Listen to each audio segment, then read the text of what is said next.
Hello dear students, welcome back to Arena Tutorials.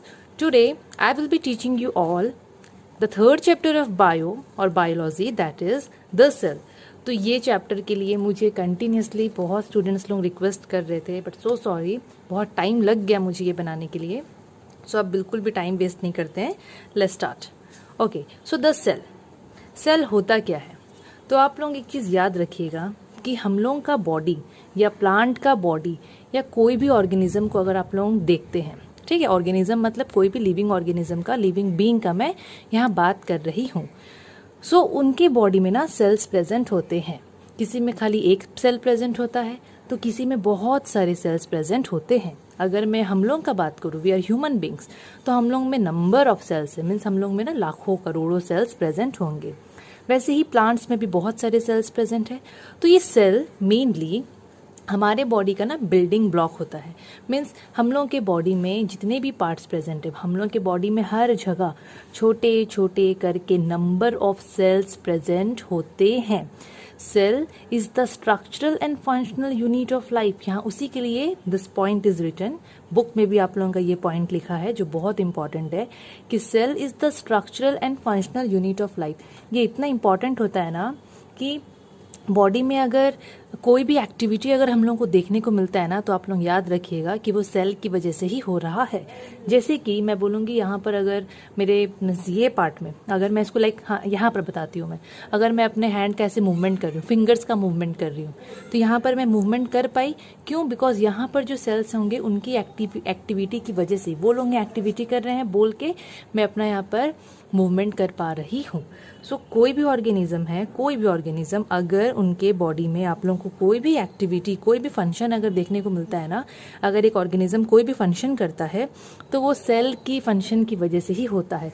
उनके body में उस हिस्सा में सेल काम करता होता है, इसीलिए वो ऑर्गेनिजम्स में वो फंक्शन देखने को मिलता है. एग्जाम्पल, अगर मैं एग्जाम्पल का बात करूँगी, सो एग्जाम्पल में हम लोग एक बार देखते हैं. अगर मैं रूट टिप का बात करूँगी, ठीक है, यहाँ पर हम लोग देखते हैं. सोच लो ये रूट है, जड़ है, जड़ का ये टिप है. हम लोग को पता है यहाँ पर रूट हेयर्स होते हैं. अगर आप लोगों को नहीं पता तो आप लोग अभी जान लो कि जो जड़ होता है ना प्लांट का, उसको हम लोग रूट बोलते हैं, और वहाँ से बहुत सारे ऐसे रूट हेयर्स करके निकले रहते हैं. अब इनका काम क्या होता है? To absorb water. ये लोग वाटर को एब्जॉर्ब करते हैं, क्योंकि जो रूट होते हैं ना वो लोग सॉइल के अंदर में प्रेजेंट होते हैं, एंड सॉइल में होता है वाटर. क्या होता है? वाटर.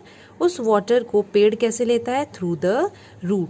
तो यहाँ पर इस जगह में जितने भी सेल्स हैं रूट के, वो लोग यहाँ पर ये एक्टिविटी शो करते हैं, वो लोग यहाँ पर काम करते हैं, जिसकी वजह से हम लोग को देखने को मिलता है कि हाँ, रूट अपना काम कर रहा है, रूट अपना फंक्शन कर रहा है.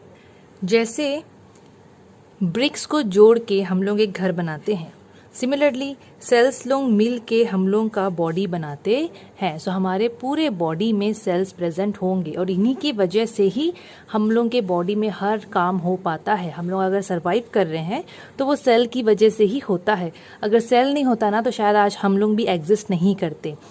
तो ये चीज़ इंपॉर्टेंट है, आप लोग याद रखना. उसी के लिए यहाँ पर एक पॉइंट है, cell is the structural and functional unit of life. Cell structural and functional unit है लाइफ का. मीन्स सेल की वजह से ही बॉडी में सारे फंक्शन होते हैं, एंड सेल हमारे बॉडी में हर तरफ प्रेजेंट है. अगर एक इंसान, एक ऑर्गेनिज्म कोई भी फंक्शन करता है तो that is due to the activity of cells in its body. तो ये चीज़ मैं ऑलरेडी आप लोगों को बता चुकी हूँ. अभी एक चीज़ दिया है कि a cell can live independently on its own and perform all life process. मतलब एक सेल जो है ना, उसको रहने के लिए, उसको सरवाइव करने के लिए किसी दूसरे सेल का दरकार नहीं है, वो किसी में भी डिपेंडेंट नहीं रहता. So it can live independently on its own, and वो अपना सारा लाइफ प्रोसेस का, मीन्स उसको जो भी काम करना रहता है ना, वो खुद अपना परफॉर्म करता है. बट उसको एग्जिस्ट करने के लिए किसी भी दूसरे सेल में डिपेंड होना नहीं पड़ता है. सो हम लोग बोल सकते हैं कि जो सेल है, they are the building blocks of our life. तो क्वेश्चन आता है कि dash are the building blocks of life. तो इसका आंसर क्या होगा? सेल्स. नाउ अगर एक क्वेश्चन मैं आप लोगों को पूछूंगी कि क्या हम लोग सेल्स को देख सकते हैं, बिकॉज मैं आप लोगों को बताई हूँ कि हमारे पूरे बॉडी में सेल्स प्रेजेंट होता है. सो क्या हम लोग सेल्स को देख सकते हैं? तो उसका आंसर होगा नो, और हाँ भी होगा. नो इसलिए मैं बोल रही हूँ बिकॉज सेल्स लोग बहुत छोटे होते हैं, हम लोग उसको अपने खाली आंख से नहीं देख सकते। अगर आप लोग बोलोगे मैडम चश्मा पहन के देखेंगे तो नहीं, that is also not possible. चश्मा पहन के भी वो नहीं दिखेगा। We can see cells only through microscope. Microscope के बारे में आप लोगों को पता होगा, अगर नहीं पता होगा ना तो मैं यहाँ पर साइड में इसका फोटो दे दूंगी, आप लोग देखना। माइक्रोस्कोप आप सबके स्कूल के लैब में भी प्रेजेंट होगा, बायो लैब में, फिजिक्स लैब में इसका काम आता है। सो माइक्रोस्कोप एक ऐसा डिवाइस होता है जिससे हम लोग छोटे से छोटे चीज को भी, मैं खाली सेल का बात नहीं कर रही हूँ, छोटे से छोटे चीज को हम लोग बड़ा करके मैग्नीफाई करके देख सकते हैं। सो सेल्स तो काफी स्मॉल होते हैं, so we can't see them from our naked eye, but they are visible through microscope. अब देखो, सेल का एक्चुअली डिस्कवरी ना माइक्रोस्कोप बनने से के बाद हुआ। पहले माइक्रोस्कोप बनाया गया, माइक्रोस्कोप बनाने के बाद सेल का डिस्कवरी किया गया। तो अगर मैं आप लोगों को पूछूं या बताऊं कि सेल को एक्चुअल में कौन डिस्कवर करके पहचाना था कि यस यही सेल है, तो वहां पर हम लोग पढ़ेंगे रॉबर्ट हुक का नाम, और ये काम हुआ था 1665 में। क्वेश्चंस आते हैं कि cell was mainly discovered by Robert Hooke, और बहुत जगह बुक में तो लिखा रहता है कि नाम भी उनको वही दिए थे। मीन्स सेल को नाम, means the word cell was coined by this Robert Hooke in the year 1665। तो ये ईयर भी आप लोग याद रखना, ईयर भी आता है एग्जाम में। लेकिन रॉबर्ट हुक से पहले भी एक ऐसे इंसान थे, एक ऐसे साइंटिस्ट थे, he was a Dutch scientist, जो एक बहुत बड़े बिजनेसमैन भी थे। ठीक है, वो माइक्रोस्कोप बनाने का पहले वो काम स्टार्ट किए थे, क्योंकि मैं आप लोगों को ऑलरेडी बोल चुकी हूँ कि सेल को डिस्कवर करने से पहले माइक्रोस्कोप बना है। सो वर्ल्ड का सबसे फर्स्ट माइक्रोस्कोप जो बनाए थे उनका नाम है एंटन, कोई सा बुक में एंटनी भी लिखा रहता है, Antony van Leeuwenhoek. He made a device जिसको वो नाम दिए सिंपल माइक्रोस्कोप। वो जो माइक्रोस्कोप बनाए थे उस माइक्रोस्कोप को हम लोग बोलते हैं सिंपल माइक्रोस्कोप। उसको सिंपल माइक्रोस्कोप इसलिए हम लोग बोलते हैं बिकॉज उस माइक्रोस्कोप में एक ही लेंस को यूज किया गया था। अब आप लोग बोलोगे लेंस क्या होता है, तो बस आप लोग समझने के लिए समझिए कि हम लोग जो स्पेक्स पहनते हैं ना, जिसको चश्मा लगता है, उनको देखना चश्मा में लेंस लगा रहता है, कांच, ओके, लेंस, उसी टाइप का एक लेंस आता है। तो आप लोग जैसे जैसे आप लोग प्रैक्टिकल मीन्स अटेंड करोगे ना स्कूल का, तो आप लोग ज़्यादा क्लियर होगे। बस मैं यहाँ पर आप लोगों को समझाने के लिए बता रही हूँ कि उस टाइप के लेंस होते हैं। ओके, सो फर्स्ट माइक्रोस्कोप के बारे में आप लोगों को बताई, जो कि एक सिंपल सा माइक्रोस्कोप था। उसको हम लोग सिंपल माइक्रोस्कोप इसलिए बोलते हैं बिकॉज उस माइक्रोस्कोप में सिर्फ एक ही लेंस का यूज़, सिंगल लेंस का यूज़ किया गया था। तो जब वो माइक्रोस्कोप बना तो ये जो साइंटिस्ट थे ना एंटनी, वो क्या किए, वो बहुत सारा चीज़ को ऑब्जर्व किए। तो वो क्या किए, एक फ्रॉग को लिए, मीन्स एक फ्रॉग का वो ब्लड सेल को देखे। यहाँ पर मैं एक वर्ड यूज़ की हूँ, कैपिलरीज। ठीक है, कैपिलरीज यहाँ पर क्यों बोला गया है, देखो एक्चुअली हम लोगों का जो ब्लड होता है ना, वो हमारे बॉडी में ना खाली ऐसे ही डायरेक्टली वो फ्लो नहीं करता, एक वो बहुत सारे पाइप्स में फ्लो करता है। आप लोग सुने होंगे ब्लड वेजल्स का नाम। सो आप लोग यहाँ देखो, हम लोग का ना इस एरिया में हम लोग को नस देखने को मिलता है। इसी टाइप से एक नस होता है जिसका नाम होता है कैपिलरीज। सो वो क्या किए, वो फ्रॉग का कैपिलरीज के अंदर में ब्लड सेल को वो ऑब्जर्व किए। वो ऑब्जर्व कर रहे थे, पर वो ना उनको सेल करके वो नाम नहीं दिए। और वही ऐसे फर्स्ट इंसान थे, फर्स्ट साइंटिस्ट थे, जो कि सबसे पहली बार लिविंग ऑर्गेनिजम्स जैसे कि बैक्टीरिया, प्रोटोजोआ, ये लोग भी लिविंग ऑर्गेनिजम्स है, उनको वो ऑब्जर्व किए। वो पहले थे, वो पॉन्ड वाटर को लेके पॉन्ड वाटर का एक ड्रॉप को वो ऑब्जर्व किए थ्रू माइक्रोस्कोप। तो उसमें भी वो बहुत सारा चीज़ को ऑब्जर्व किए, बहुत सारे लिविंग पार्टिकल्स को, लेकिन वो उनमें से किसी को भी सेल्स नाम नहीं दिए। तो आप लोग ये चीज़ याद रखना, वो ऑब्जर्व किए थे सेल, लेकिन वो सेल नाम बिल्कुल भी किसी चीज़ को नहीं दिए। मीन्स जिस चीज़ को उनको सेल नाम देना था उसको वो सेल नाम नहीं दिए। सो ये था उनका बात। बट उसके बाद रॉबर्ट हुक, मैं आप लोगों को पहले ही बता चुकी हूँ कि रॉबर्ट हुक ही ऐसे थे जो कि सेल को डिस्कवर किए थे, और उनको ये पता था कि हाँ ये सेल है, मीन्स नाम वाम वाला सब काम ये किए थे, नामकरण सेल का। Okay, so Robert Hooke he developed a compound microscope. ये जो एंटनी वैन लेeuwenhoek थे वो क्या किए थे, सिंपल माइक्रोस्कोप वो बनाए जिसमें एक लेंस था। लेकिन ये जो रॉबर्ट हुक है, ही डेवलप्ड कंपाउंड माइक्रोस्कोप, मतलब ये जो माइक्रोस्कोप है ना, वैसा ही था, लेकिन यहाँ अगर एक लेंस है ना तो यहाँ पर नॉर्मली 2 लेंस यूज़ किया गया था। और वो बना तो लिए, बनाने के बाद वो क्या किए ना, he observed a thin slice of cork. बताऊंगी कॉर्क क्या होता है, मैं यहाँ लिख चुकी हूँ। कॉर्क होता है, ठीक है, कॉर्क मतलब वो बैडमिंटन वाला कॉर्क नहीं, कॉर्क होता है ऐसा चीज़ जो कि ना पेड़ का छाल में प्रेजेंट होता है। तो आप लोग याद रखना, पेड़ का छाल जिसको हम लोग बार्क बोलते हैं। आई एम श्योर ये चीज़ आप लोगों के बुक में नहीं दिया होगा, कॉर्क का मतलब। So cork is the outer layer of the bark of a tree. हाँ, कुछ कुछ बुक में दे भी सकता है, but the book which I am following ना, उसमें तो ये चीज़ नहीं दिया है। So cork is the outer layer of the bark of a tree. पेड़ का जो छाल होता है उसका सबसे आउटर मोस्ट लेयर जो कि मेनली डेड होता है, उसको हम लोग बोलते हैं कॉर्क। तो आप लोग ऐसे समझो कि वो ना पेड़ का छाल को लेके आए और उसका आउटर लेयर को वो ऐसे माइक्रोस्कोप के नीचे में रखे और वो उसको देखे, तो उनको क्या दिखा, देखो जब वो उसको ऑब्जर्व करे तो उनको ना कुछ इस टाइप से छोटा छोटा बॉक्स लाइक स्ट्रक्चर, या फिर आप लोग बोल सकते हो छोटा छोटा रूम लाइक या कंपार्टमेंट लाइक स्ट्रक्चर वो ऑब्जर्व किए। उनको ये चीज़ दिखा माइक्रोस्कोप के नीचे में, और जब वो ये चीज़ देखे तो वो इसको नाम दे दिए सेल। सो हम लोग इसलिए बोल सकते हैं कि रॉबर्ट हुक ही ऐसे थे जो कि डिस्कवर किए थे किसको, सेल को। In which year, in the year 1665। So the word cell, ये जो सेल वर्ड है, it has been derived from a Latin word cellula. Latin word तो बहुत सारे होते हैं, उसमें से एक वर्ड है सेल्यूला। वही सेल्यूला वर्ड से सेल का नाम दिया गया। So cellula is the Latin word for cell, and cellula का मतलब मेनली होता है स्मॉल कंपार्टमेंट्स, मतलब छोटे छोटे छोटे छोटे रूम्स जैसे। तो वही चीज़ को देख के ना, क्योंकि वो ऑब्जर्व किया अरे ये तो छोटा छोटा रूम्स जैसा दिख रहा है उसके अंदर में, तो वो उसका नाम दे दिए सेल, जो कि किससे डिराइव किया गया था, फ्रॉम अ लैटिन नेम सेल्यूला। अभी जितने भी सेल होते हैं हमारे बॉडी में, या प्लांट के बॉडी में, या फिर किसी के भी बॉडी में, उन सब का ना अपना अपना लाइफ स्पैन होता है। अब लाइफ स्पैन का मतलब क्या होता है, जैसे अगर मैं बात करूं एक ऑर्गेनिज्म का, जैसे हम लोग ह्यूमन का बात करते हैं, तो एक ह्यूमन कितना से कितना साल तक जी सकता है, ठीक है, वो पैदा होने के बाद वो लगभग वो एवरेज वो कितना साल तक जी सकता है, हम लोग उसको बोलते हैं लाइफ स्पैन। तो यहाँ जितने भी सेल है ना, सबके लिए बोल रहा है कि सबका अपना अपना लाइफ स्पैन होता है।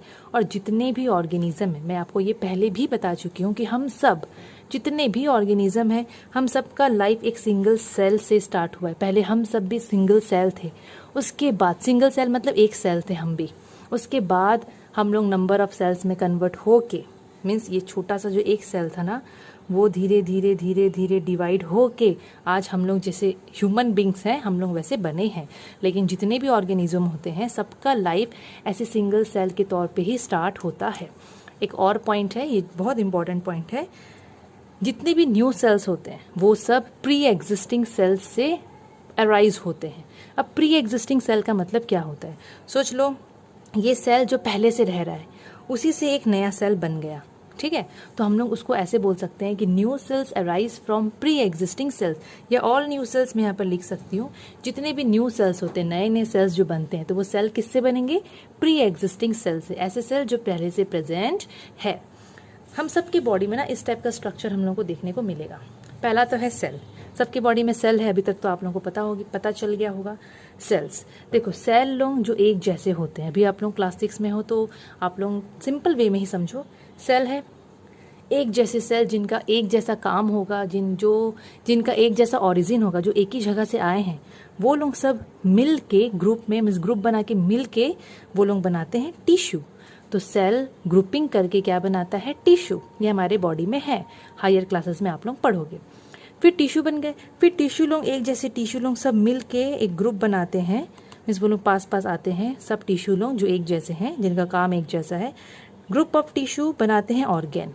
ऑर्गेन में मैं आप लोगों को एग्जांपल दे देती हूँ, हार्ट, लीवर, जितने भी ऑर्गेन्स है, एटसेट्रा एटसेट्रा। फिर ऑर्गेन्स बन गए, अब वो ऑर्गेन मिल के बनाता है ऑर्गेन सिस्टम। ऐसा नहीं है कि वो ऑर्गेन लोग सब पास पास आके मिलते हैं, नहीं, ऐसा बिल्कुल नहीं है। ऑर्गेन्स लोग आ गए बॉडी में, उसको हम लोग मिला के बोलेंगे ऑर्गेन सिस्टम, वो लोग अपना अपना काम करेंगे। और अगर किसी में भी ये पूरा ऑर्गेन सिस्टम काम कर रहा है तो बन जाएंगे लिविंग ऑर्गेनिज्म। लिविंग ऑर्गेनिज्म मतलब हम लोग हो गए, ऑर्गेनिज्म मतलब वही होता है, लिविंग ऑर्गेनिज्म मतलब हम लोग, नॉन लिविंग बोलूँगे तो कोई और जिसमें जान नहीं है, बट ये सब तो लिविंग ऑर्गेनिज्म में प्रेजेंट होते हैं। सो लिविंग ऑर्गेनिज्म ऐसे बनते हैं। देखो हम लोग का लाइफ सेल के फॉर्म में स्टार्ट होता है, याद रखना। सेल से बनते हैं टिश्यू, टिश्यू से ऑर्गन, ऑर्गन से ऑर्गन सिस्टम, एंड लास्ट में ऑर्गेनिज्म मतलब हम लोग रेडी हो जाते हैं। नाउ ये है यूनिसेलुलर ऑर्गेनिज्म और कुछ मल्टी सेलुलर ऑर्गेनिज्म के बारे में, ये आप लोगों की बुक में दिया है, ऑब्वियसली दिया होगा। ओके, सो ये भी बहुत इंपॉर्टेंट और बहुत सिंपल है। बच्चे लोग ना शायद इसको देख के सोचते हैं अरे ये कितना टफ सा चीज़ है, पर ऐसा बिल्कुल नहीं होता। यूनिसेलुलर ऑर्गेनिज्म, यूनी का मतलब होता है एक, आप लोग इसको याद रखना, यूनी मतलब वन। ऐसे ऑर्गेनिज्म जिनके बॉडी में सिर्फ एक ही सेल है उसको हम लोग सिंगल सेल्ड ऑर्गेनिज्म भी बोलेंगे। सिंगल सेल्ड, यहाँ सिंगल मैं लिख दी हूँ बट ये सिंगल सेल्ड होगा। ऐसा ऑर्गेनिज्म जिनके बॉडी में सिर्फ एक ही सेल है, जिनका बॉडी एक ही सेल से बना हुआ है, उसको हम लोग बोलेंगे या तो यूनिसेलुलर ऑर्गेनिजम्स या फिर सिंगल सेल्ड ऑर्गेनिज्म। तो इसमें कौन कौन से एनिमल्स आएंगे या कौन कौन से ऑर्गेनिज्म आएंगे? सब लिविंग ही आएंगे। एग्जाम्पल में बैक्टीरिया, जिसका नाम आप सुने होंगे, एमीबा मैं बढ़ाऊंगी इसके बाद, एमीबा कैसा दिखता है like, and paramecium. So paramecium जो है यहाँ पर वो भी एक ऐसा ऑर्गेनिज्म है, लिविंग ऑर्गेनिज्म है जो कि सिंगल सेल्ड ऑर्गेनिज्म है, मतलब उसके बॉडी में एक ही सेल प्रेजेंट होता है। तो ये था अबाउट सिंगल सेल्ड या फिर यूनिसेलुलर। मल्टी का मतलब तो हम लोग को पता है, more than one, more than two, multicellular. तो मल्टी सेलुलर ऑर्गेनिज्म में ऐसे ऑर्गेनिजम्स आएंगे, ऐसे लिविंग ऑर्गेनिजम्स आएंगे जिनके बॉडी में बहुत सारे सेल्स होंगे। तो मैं यहाँ पर लिखी हूँ मोर देन वन सेल, तो इसका मतलब ये नहीं है कि मैं सिर्फ 2 या 3 सेल का बात कर रही हूँ, millions and billions of cells भी प्रेजेंट होते हैं। Example human, plant, insect, animals, rat etcetera. आप लोगों को जितने भी एनिमल्स का नाम पता है ना, आप लोग यहाँ पर लिख सकते हो। सो मल्टी सेलुलर ऑर्गेनिज्म में ऐसे ऑर्गेनिजम्स आएंगे जिनमें बहुत सारा सेल्स प्रेजेंट होता है। Now an organism can have more than one type of cell. अभी देखो, ये पढ़ाने से पहले ना ये जान लो कि बहुत सारे टाइप्स ऑफ सेल होते हैं। जैसे कि अगर मैं बात करूँगी डिश का, फूड आइटम का, तो फूड आइटम क्या एक ही टाइप का होता है? बिल्कुल नहीं, बहुत टाइप्स के होते हैं फूड आइटम्स। अगर मैं कपड़े का बात करूँगी तो वैराइटीज़ आते हैं कपड़े में, वैसे ही जो सेल होते हैं ना वो भी वैराइटीज़ होता है सेल में। सो एक ऑर्गेनिज्म में, जैसे कि मैं अगर मेरा बात करूँ, आप लोग अपना अपना एग्जाम्पल ले लो, तो एक ऑर्गेनिज्म में एक से ज़्यादा प्रकार का, एक से ज़्यादा टाइप के सेल्स प्रेजेंट हो सकते हैं। जैसे कि हमारे अंदर में ब्लड है, तो ब्लड के अंदर में जो सेल होगा ना, ब्लड मतलब खून, उसको बोलेंगे ब्लड सेल। हम लोग का स्किन है, स्किन में जो सेल होंगे उसको बोलेंगे स्किन सेल्स। मसल्स है, मसल्स में जो सेल होंगे उसको बोलेंगे मसल सेल्स। काम भी उनका अलग होता है। जो बोन है, हड्डी, हड्डी में जो सेल्स होंगे उसको बोलेंगे हम लोग बोन सेल्स। तो अलग अलग बॉडी पार्ट्स में हम लोग के अलग अलग सेल्स प्रेजेंट होते हैं, उनका काम भी अलग अलग होता है। जो काम ब्लड सेल करता है वो काम हम लोग का बोन सेल नहीं करेगा, वो काम मसल सेल नहीं करेगा, सबका अपना अपना फंक्शन होता है। Now shape of cells, shape का मतलब आप लोगों को पता है? तो हम लोग अभी देखेंगे कि सेल्स के क्या क्या शेप्स होते हैं। मतलब एक जैसा शेप होता है कि उनमें भी आप लोगों को वैरायटी देखने को मिल सकता है, अभी वो सब पढ़ेंगे। तो यस, वैरायटीज़ देखने को मिलता है, सेल का बहुत सारा शेप्स हो सकते हैं। पहला शेप का नाम है इरेगुलर। अब इरेगुलर का मतलब कोई ढंग का शेप नहीं, मतलब हम लोग नाम ही नहीं दे पाएंगे कि ये रेक्टेंगुलर शेप है, कि ये शेप है, कि ये सर्कल वाला है, कि ये क्या है। इरेगुलर मतलब कोई भी एक टाइप का उसमें शेप नहीं रहेगा, मतलब ढंग का शेप नहीं रहेगा, उसको हम बता ही नहीं पाएंगे। एग्जाम्पल आप लोग ये देखो, ये मैं बनाई हूँ एमीबा। ये जो एमीबा है ना, वो ऐसा कुछ दिखता है। ये भी एक लिविंग ऑर्गेनिज्म है, एक सेल होता है सिर्फ, ये पूरा एक ही सेल ही है, ये एक ही सेल ही ये ऑर्गेनिज्म है, ठीक है। सो ये एमीबा जो है, क्या इसका ये शेप को आप कुछ नाम दे पाओगे? क्या आप लोग पढ़े हो ऐसा? नहीं, तो इसको हम लोग बोलते हैं इरेगुलर शेप। वैसे ही वाइट ब्लड सेल, देखो वाइट ब्लड सेल ना हमारे बॉडी के अंदर में मिलता है, उसका भी अगर मैं उसके सेल का शेप देखूंगी ना तो मुझे भी वो ढंग का शेप नहीं दिखेगा, वो भी कुछ उल्टा पुल्टा इरेगुलरली शेप्ड ही दिखेगा। तो मैं यहाँ पर क्या क्यों ना, यहाँ पर मैं शेप का नाम लिखी हूँ, यहाँ पर एग्जाम्पल दी हूँ कि कौन से ऑर्गेनिज्म में इरेगुलर सेल देखने को मिलते हैं। तो इरेगुलर शेप वाले सेल किस में देखने को मिलेंगे? एमीबा में और वाइट ब्लड सेल में देखने को मिलते हैं। सेकेंड टाइप ऑफ शेल है, मतलब सेकेंड टाइप ऑफ शेल का शेप जो है दैट इज ओवल। अब ओवल के लिए आप लोग समझो अंडा आकार। अंडा कैसे दिखता है? वैसे जैसे मैं एग भी लिखी हूँ कि ओवल जो सेल है उसका एग्जाम्पल एग भी होगा, तो आप लोग याद रखना एग भी एक सेल होता है जिसको हम लोग खाते हैं। सो एग ओवल शेप्ड सेल में उसका नाम आएगा। देन इलोंगेटेड, देन ऑब्लोंग शेप, तो ऑब्लोंग कुछ इस टाइप का शेप होता है, ठीक है। ऑब्लोंग में एग्जाम्पल आएंगे पैरामीशियम, मीन्स मैं एक ही एग्जाम्पल यहाँ पर लिखी हूँ, आप लोग देखिएगा आप लोगों की बुक में अगर और भी कुछ एग्जाम्पल होंगे तो आप लोग मेंशन कर देना। अब ये जो पैरामीशियम है ये भी एक क्या बोलूँ मैं, सिंगल सेल्ड ऑर्गेनिज्म है, ये एक ही सेल ही है ये, और ये सेल ही और यही एक ऑर्गेनिज्म बना हुआ है, तो वो कुछ इस टाइप से दिखता है। और आप लोग ध्यान से देखना तो ये स्लीपर जैसा दिख रहा है, जो हम लोग चप्पल पहनते हैं या स्लीपर, ये कुछ उस टाइप से दिख रहा है। तो क्वेश्चन आता है कि स्लीपर शेप्ड सेल का नाम बताओ, तो आप लोग क्या लिखोगे, पैरामीशियम, जिसको हम लोग ऑब्लोंग शेप सेल भी बोल सकते हैं। देन इलोंगेटेड, अब एलोंगेटेड का मतलब आप लोगों को पता है ऐसे लंबा सा रहता है एलोंगेटेड। सो एलोंगेटेड में आएगा एग्जाम्पल मसल्स सेल का, मसल सेल्स हमारे मसल्स में प्रेजेंट होते हैं, ये इलोंगेटेड होते हैं और साथ में ये लोग कॉन्ट्रैक्टाइल भी होते हैं। तो कॉन्ट्रैक्टाइल का मतलब होता है जो कि अपना शेप को लंबा छोटा कर सकते हैं, तो ये है मसल का शेल का, ये यहाँ पर मैं डायग्राम बनाई हूँ, आप लोगों की बुक में तो और अच्छे तरीके से बना के दिया हुआ है, नाम ये आप लोग याद रखना। Then last is thread like, मतलब ऐसे भी शेल्स होते हैं जिनका शेप होता है धागा जैसा, थ्रेड जैसा। बेस्ट एग्जांपल है नर्व सेल, और नर्व कुछ इस टाइप से दिखता है। तो आप लोगों को ये लंबा सा दिख रहा है ना, आप लोग बोलोगे मैडम हाँ ये तो लंबा धागा जैसा दिख रहा है बट ये नहीं दिख रहा, हाँ लेकिन इसको वैसे ही मैं लॉन्ग सा थ्रेड लाइक स्ट्रक्चर बोल सकती हूँ। तो अगर थ्रेड लाइक, अगर एग्जाम्पल पूछेगा कि थ्रेड लाइक शेप कौन से सेल का होता है, तो वहाँ पर we will write the name of nerve cell, तो ये भी इंपॉर्टेंट है। नाउ फ्लैट सेल्स, फ्लैट का मतलब हम लोग को पता है एकदम चिपटा सा रहता है, फ्लैट सेल्स। सो ये जो फ्लैट सेल्स होते हैं ये हमारे बॉडी में प्रेजेंट होते हैं। अब कहाँ प्रेजेंट होंगे, हम लोग का जो स्किन है, स्किन का जो आउटर लेयर होता है, बाहर का लेयर होता है, हर जगह फ्लैट सेल्स प्रेजेंट होते हैं। So flat cells cover the outer part या फिर outer layer of the skin of animals. तो dash cells cover the outer layer of the skin of animal, तो वहाँ पर आंसर आएगा फ्लैट सेल्स। तो शेप कंप्लीट हो गया। अब है साइज के बारे में, साइज का मतलब होता है छोटा या फिर बड़ा। सो सेल तो बहुत छोटे होते हैं जिसको तो हम लोग बिल्कुल भी खाली आंख से देख नहीं सकते। If you want to see the cell then we have to use a microscope. So cell इतने छोटे होते हैं ना कि हम लोग उनको मेज़र करेंगे अगर, क्योंकि हम लोग उनका लंबाई लेंथ को मेज़र कर रहे हैं, और हम लोग को पता है कि लेंथ को जब हम मेज़र करते हैं तो मीटर सेंटीमीटर ये सब में मेज़र करते हैं, बट नॉर्मली सेल्स बहुत छोटे होते हैं। तो सेल को हम लोग मेज़र करते हैं माइक्रोमीटर्स में। मीटर है बट माइक्रोमीटर है, तो माइक्रो तो काफ़ी छोटा होगा, आप लोगों को पता है, या फिर हम लोग उसी को बोलते हैं micron. So micrometres are commonly called micron, and micron का सिंबल कुछ इस टाइप से है। इसको हम लोग ऐसे बना सकते हैं, आप लोग शायद इसको बना नहीं पाओ तो मैं आप लोगों को बता देती हूँ कि कैसे बनाना है। सो उसको ऐसे आप करना और बस हो गया, ज़्यादा बड़ा नहीं करना, मैं जानबूझ के ज़्यादा बड़ा करके बताई हूँ कि ऐसे कर सकते हो। But micron is also known as micrometre, दोनों में कोई डिफरेंस ऐसे नहीं है।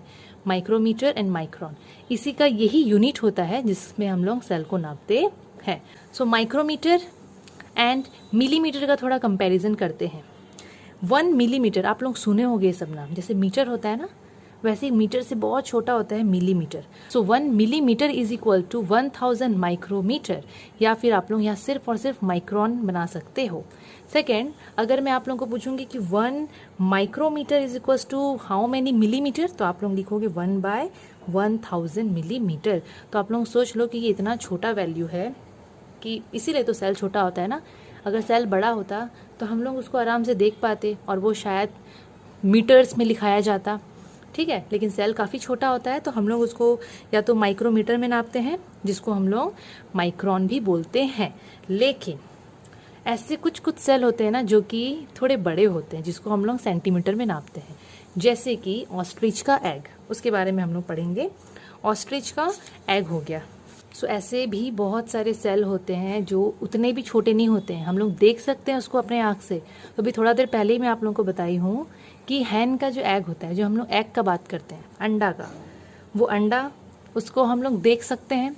तो उसका अगर हम लोग नापेंगे ना तो एवरेजली एक एग का जो लेंथ होता है वो नॉर्मली 6 सेंटीमीटर आता है। और अगर मैं ऑस्ट्रिच का एग का बात करूँ तो ऑस्ट्रिच का एग एक्चुअली बहुत बड़ा होता है, उसको नापेंगे तो वो ऑलमोस्ट 23 सेंटीमीटर उसका लेंथ रहेगा।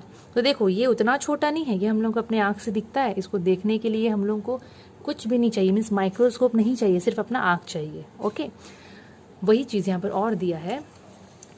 लेकिन हम लोग बैक्टीरिया का सेल को तो हम लोग नहीं देख सकते, मीन्स बैक्टीरिया को ही हम लोग देख नहीं सकते, वो तो बहुत छोटे होते हैं। तो उनका जो सेल होता है ना, वो नॉर्मली अगर उनको मेज़र किया जाए, जो साइंटिस्ट लोग होते हैं ना वो लोग तो देख सकते हैं बिकॉज दे हैव माइक्रोस्कोप, ठीक है। वो लोग जब उसका साइज़ को मेज़र किए तो देखो बैक्टीरिया भी हैं, ऐसे नहीं बोल सकती हूँ आपको कि एक ही टाइप के बैक्टीरिया हैं पूरे वर्ल्ड में, अरे वेराइटीज़ होता है। तो उनका साइज़ 0.2 से 0.5 माइक्रोन तक ही रहता है, उनका साइज़ वो काफ़ी छोटे होते हैं और ये वैल्यू काफ़ी छोटा है। तो अगर मैं आपको बात करूं कि अगर मैं आप लोगों को बोलूं कि एवरेजली दुनिया में जितने भी सेल हैं, अगर मैं छोटे वाले सेल का बात कर रही हूं तो उन लोगों का एवरेज जो साइज़ है वो रेंज करता है फ्रॉम 3 to 30 माइक्रोन। ये 30 है, 30 3 से लेकर 30 माइक्रोन तक एवरेजली उनका साइज़ रहता है। बैक्टीरिया का नॉर्मली 0.2 से 0.5 माइक्रोन रहता है। हैन का एग का ऑलमोस्ट 6 सेंटीमीटर, बिकॉज वो बड़े होते हैं, वो हम लोगों को ऐसे ही दिख जाते हैं। ऑस्ट्रिच का एग ज़्यादा बड़ा होता है as compare two hence egg, उसका लेंथ ऑलमोस्ट 23 सेंटीमीटर आता है। बट अभी अगर मैं बात करूँ एलिफेंट का, देखो एलिफेंट बड़ा है इसका मतलब ये मत समझना आप लोग कि एलिफेंट के जितने भी सेल्स होंगे वो हम लोग उनको खुली आंख से देख पाएंगे। जितने भी ऑर्गेनिज्म है सबके सेल छोटे होते हैं, सबको देखने के लिए हम लोग को क्या चाहिए, हम लोग को माइक्रोस्कोप चाहिए। लेकिन लॉन्ग सेल होते हैं, मैं आप लोगों को बताई हूँ नर्व सेल के बारे में, जो थ्रेड लाइक स्ट्रक्चर हम लोग इससे पहले पढ़े थे, वो काफ़ी लंबा होता है। लेकिन जो एलिफेंट है ना उसमें वो 3 मीटर तक लंबा पाया जा सकता है। तो आज के लिए हम लोग इतना ही पढ़ते हैं, एक पार्ट तो शायद कंप्लीट हो गया है और थोड़ा बहुत जो बचा है वो हम लोग नेक्स्ट क्लास में करेंगे। Here I have made some questions for of this chapter. तो ये क्वेश्चंस है, मैं जितना आप लोगों को पढ़ाई हूँ उससे रिलेटेड मैं कुछ क्वेश्चंस दी हूँ, तो आप लोग इसको सॉल्व करने का कोशिश कीजिएगा बिकॉज ये इनसाइड ही है। और अभी तो आई थिंक सारे स्कूल में ऑब्जेक्टिव टाइप्स क्वेश्चंस ही आ रहे हैं 1 मार्क, तो उसी हिसाब से मैं ट्राई कर रही हूँ कि आप लोगों को भी करवा दूँ तो आप लोगों को भी अच्छा रहेगा, मीन्स आप लोगों के लिए अच्छा रहेगा। टिल देन अगर आप लोगों को कोई भी डाउट लगे सो आप लोग आराम से क्लियर कर सकते हो, एंड आई विल ट्राई कि मैं इसका नेक्स्ट पार्ट बहुत जल्दी बनाऊं। एंड अगर आप लोगों ने अभी तक मेरे